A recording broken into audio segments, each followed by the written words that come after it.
Bonsoir à tous, bienvenue dans votre émission La Réunion Léla.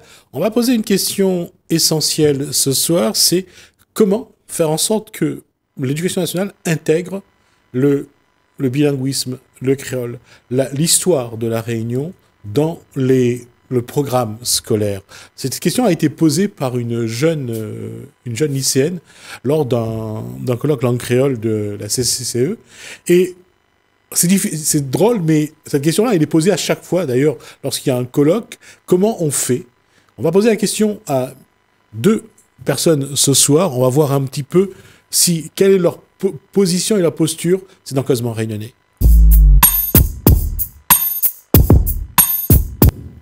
Alors d'abord, on va les présenter. Bonsoir Gismi, c'est Michael Crochet, militant culturel et linguistique de toujours. Et Giovanni Prianon, enseignant maître formateur et puis président d'association L'Entente LKR pour créole dans l'école. Alors, ça a été vraiment une marche forcée entre les premiers personnes qui ont été licenciées à la langue régionale, au premier pas de dire on fait un peu de créole à l'école, on apprend un petit peu. À aujourd'hui, est-ce que si on fait le bilan, est-ce que ça a vraiment évolué ou c'est toujours difficile de faire rentrer le créole à l'école? Et quand je dis le créole, c'est pas seulement la langue, mais c'est tout ce qui concerne la Réunion et ce qu'elle est. Moi, je pense que la question, il peut être abordée sur le plan politique, au sens noble du terme, et aussi sur le plan technique et linguistique. Mais je pense que Giovanni en a certainement des éléments intéressants à apporter là-dessus. Le premier constat que nous pouvons faire, et ça l'est clair, c'est que l'on a une absence de volonté politique claire et nette, que l'a été exprimée depuis, on va dire 20 ans, pour une réelle mise en application de textes qui seraient spécifiques à la situation linguistique réunionnaise. C'est-à-dire que, je me rappelle que l'on a une langue régionale majoritaire, une langue maternelle que les parlée par 80% des mamans qui rentrent à l'école. Ce constat-là, tout le monde est d'accord. Mais pour des raisons qu'il faudrait que les hommes politiques y répondent, n'a jamais eu ni une volonté, ni même des textes que l'a été proposé par nos élus, quels qu'ils soient, de droite ou de gauche, visant à faire comprendre à bonne monde pays dehors que nous sommes dans une situation vraiment particulière et que cette identité réunionnaise, pour véritablement entrer dans l'école, c'est bien ça l'objectif. Par exemple, pour que la langue et la culture y soient enseignées, les contes et légendes de la Réunion, pour que l'histoire y soit enseignée, tout le monde y comprend bien qu'il faut maintenant des décisions juridiques, on va dire législatives ou réglementaires, et même constitutionnelles. Parce que à partir du moment où, dans la Constitution de la France, il est écrit que le français est la langue de la République et que, en gros, les langues régionales, c'est juste un patrimoine qu'il faut entretenir, il est clair que nous avons absolument besoin de textes complètement particuliers. Alors, en ce qui concerne des militants comme nous en a nous en a des propositions concrètes à faire, appuyées sur l'expérience des anciens et des nouveaux, puisque c'est quand même un combat intergénérationnel. Le problème, c'est que ces demandes répétées de militants sincères, que la bataille là-dessus l'est absolument refusée, et me donne juste un exemple. Au mois d'octobre dernier, la région Réunion, le conseil départemental et l'association des maires l'a fait en mi-souk un pacte linguistique que l'est extrêmement important, et voilà, nous verrons sur la dimension juridique. L'a fait donc un texte avec un certain nombre d'orientations dont certaines nous peut considérer qu'elle est intéressante, mais d'autres qui posent vraiment problème. Et nous aurons l'occasion peut-être dans une émission spéciale pour revenir là-dessus. Donc, on a un vrai fond de rempart entre ce que les politiques y disent à nous, et que j'attissais l'aide dans l'état compte de manifestation, et la réalité. Et ce que est intéressant de savoir, c'est que lorsque la région Réunion, le conseil départemental et l'association des maires a préparé ce pacte linguistique que l'a été voté en mi-souk, que personne n'y connaît, n'a pas eu diffusion de texte, beaucoup d'associations, je ne connais pas si l'association L'Entente LKR a participé à ces travaux-là, toutes les associations d'Intacon qui travaillent sur la langue MLK, tout ça, n'a jamais été invité. Donc, je pense que les Réunionnais et Réunionnaises, ils peuvent tirer les conclusions de l'attitude des politiques par rapport à cette question-là. Bon, elle était un petit peu long, mais il était important quand même que nous posions bien les choses sur le plan politique et juridique. Giovanni Priano. Moi, je voudrais revenir sur l'utilité. C'est-à-dire que, comme Michael il dit, il fait plus de 20 ans, bien plus de 20 ans que, par exemple, bandes enseignantes utilisent créole dans l'école, mais à manière marron. M'imagine par exemple des fins des Délansors, que tu emmènes Maloya dans l'école à l'époque, que tu emmènes la langue créole dans l'école, mais que tu tapes sur son dos en fin de compte, hein, et il fallait l'été de lutte, que l'été rentre en résistance parce qu'il avait son banc de conviction. Et là aujourd'hui, il voudrait quoi de l'utilité. Le jour où ça, m'y pense tout parent réunionnais, il comprend l'utilité d'emmène créole dans l'école. Créole, il veut dire l'individu, il veut dire la culture, il veut dire l'identité, il veut dire la langue, il veut dire tout ça là, il veut dire que on emmène Outmarmaï avec son entièreté dans l'école. Et c'est pour ça que je rejoins la question de la FILA qui pose un souci, c'est-à-dire à 18 ans, on demande à cause de la pas gagné le droit à voir ça, alors que l'UNESCO reconnaît le droit à tout individu d'être instruit dans sa langue et sa culture. Il veut dire beaucoup de choses, ça. Il veut dire que depuis l'école maternelle, un marmaille doit être accueilli dans sa langue, ça c'est les textes de droit. Et que le marmaille doit connaître aussi son culture, qu'il soit au niveau musical, au niveau patrimonial, tout ça qui est né dans l'ensemble de la Réunion, au niveau de la biodiversité, de tout ça là. Et ça, nous n'a point assez. Et là, il fait référence aussi à ça qu'il a dit quand il parle d'hommes et de femmes politiques d'ailleurs, puisque elles sont de plus en plus nombreuses et au pouvoir. Nous n'avons toutes les clés, notamment les institutions, régions, départements et associations des maires qui les citent, pour avoir plus d'ambition pour ici la Réunion. Nous avons toutes les clés, c'est-à-dire, je ne comprends pas pourquoi ça la Corse et gagnerait faire Zotcari bien comme qu'il faut. La Bretagne, pareil. Les Pays Basques, pareil. Alors que nous, ça les demande peut-être là pour qu'on comprenne, c'est que notre langue, vous n'a pas l'impression est mort, mais la langue là, en fin de compte, comme l'identité, il va servir le marmaille pour construire lui, pour être fier. Et c'est comme moi t'ai pour dire la dernière fois, moi si ça va dehors, mon sous-bassement c'est ici. Mais ça moins bien dehors parce que me connaît, c'est quoi mon base ici. Et quand un marmaille il est décroché d'une certaine réalité de son environnement, il pose problème dans les apprentissages. Et comment faire rentrer ça dans l'école, c'est un droit. Les simples, c'est ça que nous l'a rappelé la dernière fois. La loi est dit généralisation de l'offre. Et voudrait dire que chaque parent a le droit d'inscrire son marmaille dans une classe où ça y fait soit bilingue, c'est-à-dire école française, créole, soit il prend en compte la langue créole et la culture réunionnaise dans les enseignements. Mais il pose aussi la question de la formation des professeurs. Les professeurs, c'est pas des freins. Il faut qu'il y ait des politiques linguistiques derrière, des politiques sur la langue et sur la culture qui poussent et qui donnent les moyens aussi et qui travaillent avec l'ensemble des partenaires. Juste pour dire, c'est vrai que on le voit dans l'histoire. Souvent, c'est un petit geste entre guillemets, une petite action. À son époque, c'est Sinimalé qui avait démissionné de l'Éducation nationale, allait quand même apporter le Maloya dans les collèges, dans les écoles. Et aujourd'hui encore, on attend soit la fête de la musique, soit le 20 décembre, pour mettre dans l'école un peu de Maloya. Amener un caillambe, un rouleur pour expliquer au marmaille c'est quoi. Mais on est sur la musique, pas sur l'histoire. Et l'identité. Et l'identité, bien sûr. Et le problème, c'est que, et là aussi, on crée souvent des oppositions. 20 décembre, fête CAF. Pourtant, c'est la fête réunionnais. Qu'est-ce qui explique, à votre avis, le fait qu'on ne veut pas? On fait tout pour créer le désordre, la confusion, les oppositions, pour que le peuple réunionnais ne soit pas uni, pour dire voilà ce que nous voulons. Alors, Gismi, je m'appelle comme ça, mais je pense qu'il est un excellent sociologue et un très bon analyste de la société réunionnaise, et donc, question, on a pratiquement la réponse.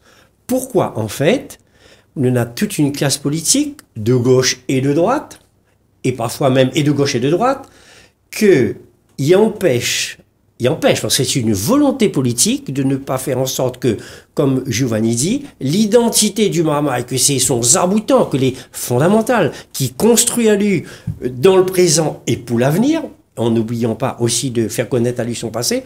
Pourquoi on a toute une classe politique? Mais elle est très simple, moi j'y pensais, on m'avait déjà dit ça, et mais renouvelle ce que m'on a dit. En fait, la politique politicienne telle qu'elle y fonctionne aujourd'hui, c'est de l'électoralisme, hein, pur et simple. Et cette façon de fonctionner, il fait en sorte qu'il évite tous les problèmes fondamentaux que les posés au sein de la société réunionnaise. Il vaut mieux avoir un électorat dans l'incertitude, que n'a point de repères très très sûrs, parce que il est vrai que les conséquences de la non prise en compte de l'identité du Marmaille, les dévastateurs sur le plan psychologique et même social. Il fait un Marmaille que les complexés va pas oser dire le fond de sa pensée. Mais ça, c'est pas du pain béni, mais c'est carrément du macatia béni pour toute une classe politique qui a toujours fonctionné dans un système où absolument non démocratique, même s'il en a l'apparence de la démocratie, et qui permet à Zot de régner en maître et de dire, bon, écoute, hein, nous va occuper de tout, sauf que tout y intègre pas la dimension identitaire. Et je pense que les psychologues, les sociologues, enfin tous les gens qui ont travaillé sur la construction d'un individu, il peut dire très clairement que continuer comme ça, c'est aller non seulement vers la destruction de l'identité, un ethnocide, d'où que ça va en douceur, parce qu'au fur et à mesure, la langue l'est attaquée, l'identité l'est attaquée, et tout tard que ça va rester à nous. Si nous ne mettons pas un système où l'intégralité, la diversité de l'identité réunionnaise est prise en compte, on connaît, va arriver que ça l'a dit. Elle va dire, moi, les CAF, moi, les pas réunionnais, moi, les Yab, comme moi, les un peu blanc, moi, c'est un descendant de colon. Donc, ça sera la guerre entre nous. C'est ça, et qui va profiter de cet état de fait? Les hommes politiques vont dire, bon, Marmaille, bataille bien entre eux pour des histoires d'identité, nous occupons la politique. Voilà le fond du problème. C'est cette question d'unité, Miro journaliste, c'est-à-dire que il y a d'autres personnes qui fait cette réflexion-là. C'est-à-dire dans les années 70, ne te pose pas nous trop la question qui est que ça ou Malbar ou chinois ou tout le monde est dans la même galère en fin de compte. Et nous avons réussi à l'évolution aujourd'hui où ça interne un peu plus, où ça nous voit aussi, ça que dehors il ramène à nous et nous essaye rattache à nous à des choses que peut-être nous n'en déjà ou que nous n'avons point. Mais ça que je veux dire par là, c'est que l'école, c'est un sous-bassement où ça, c'est là où ça, il faut mettre un socle commun pour l'identité réunionnaise. C'est-à-dire faire en sorte que Marmaille connaît, c'est pas parce que moi les communs, que moi les plus blanc ou noir que un tel. Mais connaît pas moi si mon premier descendant t'es Malbar ou t'es colon ou t'es les deux d'ailleurs. Justement, c'est l'école qui doit donner ses clés sur l'histoire avec la langue aussi et qui doit poser ce socle commun. Dans les programmes scolaires, il y a un socle commun de culture et de référence en fait et de compétences. Tout le monde il doit avoir ce socle-là. Ben, il pense qu'ici, à La Réunion, la politique qu'il pourrait mettre en place sur l'école, c'est aussi que chaque Marmaille qui sorte de l'école, à un moment donné, qu'il soit pour aller au collège, il a un socle commun de connaissances sur La Réunion. Et que le gars n'est pas dire à son camarade, c'est parce qu'il est de telle couleur que n'est pas comme lui, ou qu'il n'est pas réunionnais, ou que ceci, cela, et qu'il comprend qu'il partage l'histoire et l'identité ensemble. Parce que avant, on n'était pas posé de questions, on avait tout le monde de notre classe, et nous ne critique pas les gens. Aujourd'hui, c'est même pas une critique, mais de temps en temps, on met le doigt sur l'aspect communautaire. De plus en plus. Communautariste, oui. Ouais. De plus en plus. Ouais. Le problème, aujourd'hui, c'est quand on regarde le problème, et c'est là où c'est vrai que parfois, quand on discute entre gens qui essayent de défendre la langue créole, c'est est-ce qu'on veut apprendre le créole ou alors il faut apprendre le malgache, le chinois, le mandarin, l'arabe, l'hindi. C'est là aussi il va falloir faire des choix et de par la multiplicité le fait qu'on soit de nombreuses communautés, on choisit quoi, on apprend quoi et vers quoi on se tend. Moi, je pense que c'est un faux choix. C'est-à-dire que nous les La Réunion, donc nous apprenons le créole réunionnais. Beaucoup ils disent le créole parce que ici nous ils considèrent que nous avons un seul créole, mais en fait nous apprenons le réunionnais. Ouais. D'accord? Nous avons une identité réunionnaise que la fait aujourd'hui chaque nous les bande réunionnais. Comme tu étais dans mon classe avec toute qualité de monde, mais tout le peu t'es réunionnais. Ouais. C'est-à-dire ça t'es peu cause une autre langue, mais ça t'es réunionnais. Ça que t'es fait notre identité et ça que t'es fait que nous t'es unis, c'est que nous cause la même langue. Si demain il y en a la moitié qui cause plus créole ou il reste un tiers qui cause créole, mais il voit pas que ça il reste La Réunion. C'est-à-dire, ou peut être n'importe où dans n'importe quel pays ailleurs. Donc, d'abord, la langue légitime, sera toujours le réunionnais.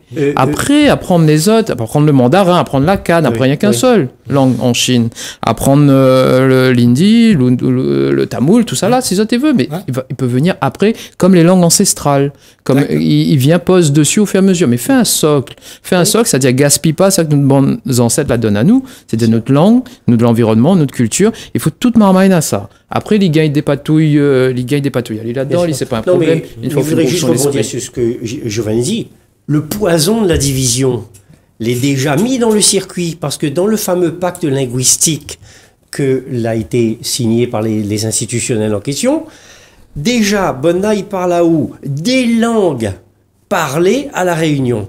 À ma connaissance, on a effectivement le créole réunionnais qui est hyper majoritaire, on en a la communauté mahoraise qui utilise le chimaoré, et quoique les Maoris qui arrivent à la Réunion, très vite, ils rentrent dans le rang du créole, les autres, ils créolisent les autres à grande vitesse. Bon, donc, déjà, sur cette question que vous posez les fondamentales, déjà, on a les institutions et les politiques locaux qu'il est en train d'instaurer une espèce de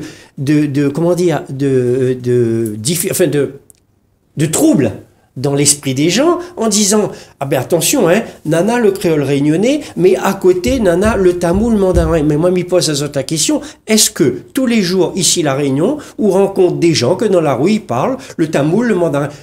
C'est absolument faux. Donc ça, c'est une tentative nouvelle. Et il fait à peu près 2-3 ans que nous avons commencé à voir cette affaire-là apparaître.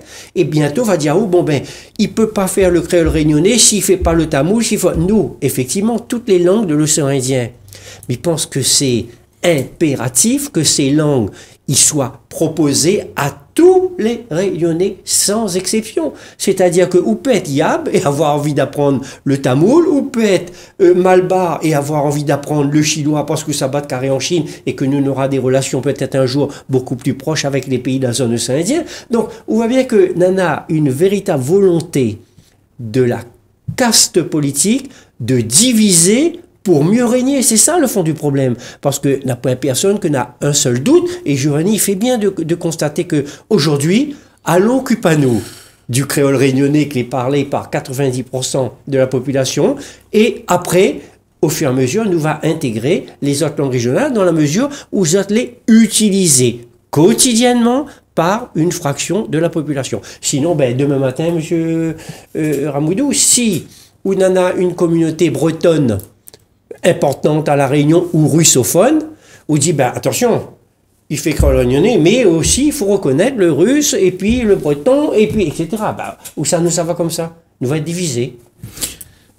Il faut ce soubassement-là. Et le soubassement, pour moi, c'est le bilinguisme, c'est-à-dire 2 langues, créole avec français, créole réunionnais avec français, et une fois que nous avons ça, là, nous pourrions être dans n'importe quelle partie du monde. C'est partir des 2 langues qui existent dans l'entourage de Marmaille. Et une fois qu'on a ça, une fois qu'on finit de comprendre le mécanisme de 2 langues déjà, ou ça va vers d'autres langues, ce qui rouvre à où la porte après sur des choix, des options, comme dit Michael, c'est pas parce que ou les telle manière qu'on voudra pas apprendre le laka ou le mandarin, il dépend de nos ambitions. Mais d'abord, il faut ce soubassement bilingue là, épanoui, un bilingue heureux, il crase pas une langue pour soulever un, il appuie pas sur un pour mettre l'autre plus en l'air, non. Les équilibrés, c'est-à-dire on a créole avec français, comme dans la société, les écologiques. C'est-à-dire nous apprendre sur un, nous apprendre sur l'autre et nous faire avancer les 2 en même temps. Comme ça, le marmaille, il comprend bien que ça, il fonctionne comme ça, ok, manière de manière à voir comme ça, les normales, ça, il fonctionne comme ça, c'est des expressions qu'il dit comme ça, et puis nous gagne qu'on parle les deux, et il fait avancer le coco de tête. Sur cette île de 2500 km², avec un peu plus de 870 000 habitants, qu'est-ce qui explique que le Réunionnais ont autant de mal à créer ce socle commun pour essayer de travailler ensemble et d'avancer ensemble? Mais je crois que le milieu associatif, il peut essayer autant qu'il veut, il va faire dans un petit entourage, mais encore une fois, la question est politique, c'est-à-dire le socle commun, il doit être posé comme état de fait et il doit être rentré dans l'école et que c'est obligatoire. Obligatoire dans le sens où la région Réunion, il faut que toute Marmaille qui sort de l'école ait un socle commun qui fait partage à Zod les valeurs et les identités réunionnaises que les en dedans la patrie française. Les deux n'est pas opposés, pas du tout. C'est-à-dire nous apprendre sur nous pour comprendre dehors, parce que dehors ils partagent nous l'histoire comme nous partageons l'histoire, nous les lier. Donc l'unité en fait, s'il n'a point une volonté d'unir et au contraire, on préfère faire ceci, cela et tout le temps séparer, ben, elle est un peu dommage. Ou t'es cause fête caf tout à l'heure là. Moi, j'aime pas. Moi, je dis fête caf parce que c'est le terme créole pour dire 20 décembre. Ouais. C'est le terme créole. Donc pour moi, c'est fête caf. Et moi, on a derrière caf, on n'a pas la notion de noir seulement. On a tout le monde qui reconnaît les autres dans la fête là.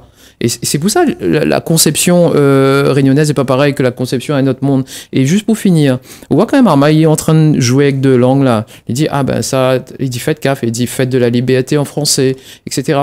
C'est bizarrement, il a été porté des études où ça on voit que les enfants que les bilingues et qui fait cette gymnastique où ça se compare les langues, ils les plus gabiers en mathématiques. Parce que c'était développer une logique qu'un Marmaille qui cause une seule langue, il développe pas. Et donc ça aussi, il est important que de monde y comprend. C'est pas seulement pour la langue que nous fait ça, c'est pour le tout et que nous profite de notre richesse. Juste une petite conclusion par rapport à ce que Giovanni vient de dire. En fait, si vous réfléchissez bien, qui c'est les personnes à La Réunion que n'a pas intérêt à ce que nous, bonne marmaille l'école, il soit à l'aise dans notre peau, il soit effectivement capable de passer d'une langue à l'autre.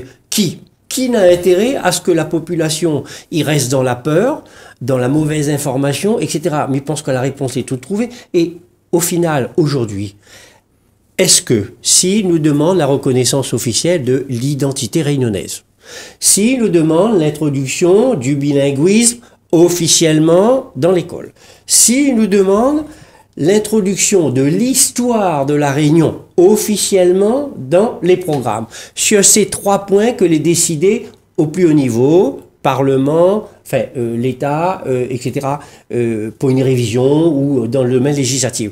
Est-ce que vous pensez que toutes les associations qui se battent depuis 20-30 ans, ils diront « Ah ben non, nous ne voulons pas ça, nous. Nous ne voulons pas la reconnaissance de l'identité réunionnaise, nous ne voulons pas le bilinguisme et nous ne voulons surtout pas d'histoire de la Réunion enseignée. » Mais enfin, c'est les élus réunionnais qui ne veulent pas. Parce que tout le monde associatif, les artistes et tout ça, ben, il fait 40 ans que nous sommes sur cette bataille-là. Donc c'est un véritable blocage au niveau de la classe politique réunionnaise, l'éclair. Alors, on arrive à la fin de l'échange. Je vous propose que le prochain échange porte sur un fait. C'est-à-dire qu'aujourd'hui, est-ce que c'est le manque de solidarité entre ceux qui défendent la langue réunionnaise et l'histoire de la Réunion, c'est là où se trouve le blocage. On essaye de comprendre pourquoi il y a un blocage à ce niveau-là. Voilà ce que je vous propose pour le prochain échange. Merci, Giovanni Rianon. Merci à vous. Michael Crochet. Merci à vous de nous avoir suivis. Merci Alain, merci François. Je vous dis à bientôt.